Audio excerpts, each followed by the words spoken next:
When you purchase a project, okay, whether it's multifamily or commercial or single family home even, you're depreciating those assets.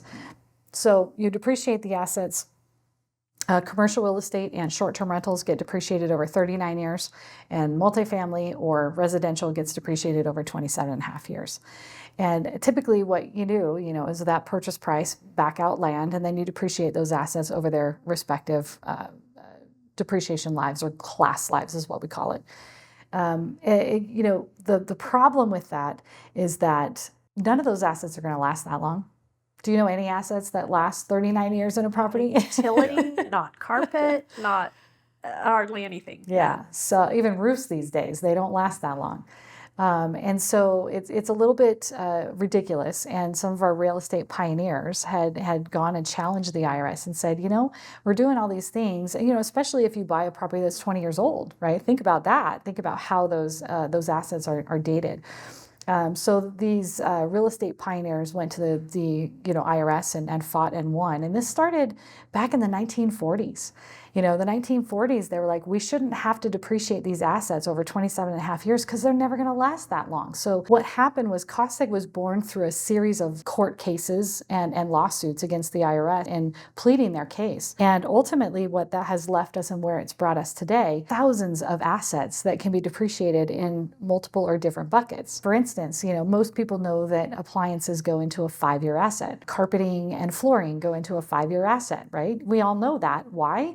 Because those assets usually don't last any longer than that, right? You're going to have to replace them. And so depreciating them over 39 years is silly. I think hopefully we all know enough about taxes to know that you have options. You can file a 1040, which is your standard, personal return. Or if you don't itemize your deductions, you can file a 1040EZ, right? And the 1040EZ is just, your income, and you have your standard deductions, and then it's easy, one-page document. When you move over to a 1040 and you have to itemize everything, there's a lot more information. You have to usually hire a CPA, and you have to pay for someone to do your taxes. Where the 1040EZ, you can just do it at home using your pencil. Cost segregation is very similar to that, because what we talked about, the straight line depreciation of that 27 and a half or 39 year, when you're buying a building, straight line depreciation is your standard depreciation. When you do a cost seg study, that's like itemizing your building. So one of them it's not right or wrong. One of them isn't going to trigger an audit because you do it, or one of them generates a huge tax deduction. That's not going to implicate you or something like that, or flag your return. It's just simply a different method of depreciation that we are given both, and you can choose. And so the nice thing about that is knowing that cost segregation has been around since the 1940s. We'll get into bonus depreciation in a little bit, but bonus depreciation came about in 2017. Well, let me back up. Bonus depreciation, as we know it now, came out in 2017, but it's been around since 2006. And it was really only a 50% bonus depreciation for new construction. And so, developers or people who are developing projects were doing cost segregation. They were getting this 50% bonus. And in 2017, the Tax Cuts and Jobs Act gave us, an expansion of that to where it covered and encompassed purchased property, or used property is the way it's termed, and also expanded it from 50% to 100%. And that was from 2017 through 2022. So what this did, it really kind of catapulted cost segregation into the mainstream, and it created a huge craze. And there's lots of YouTubers and TikTokers out there trying to sell you on these things. And there's a lot of myths about cost segregation. A lot of people think they know what cost segregation is, but they're missing some key components, right? So hopefully today we'll be able to clear up some of those myths.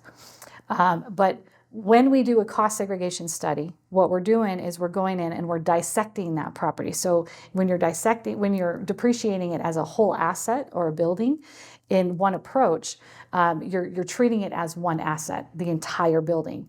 When you do a cost seg study, you're basically breaking down different blocks of that building. So now you're segmenting the building, you're itemizing the building down to mechanical, electrical, plumbing, roof, finishes, landscaping, foundation, all the way, from the different layers to the roof, all the way down to light switch plate covers on the wall, right? Oh, wow. And so you're dissecting. It's that minute. It's very minute.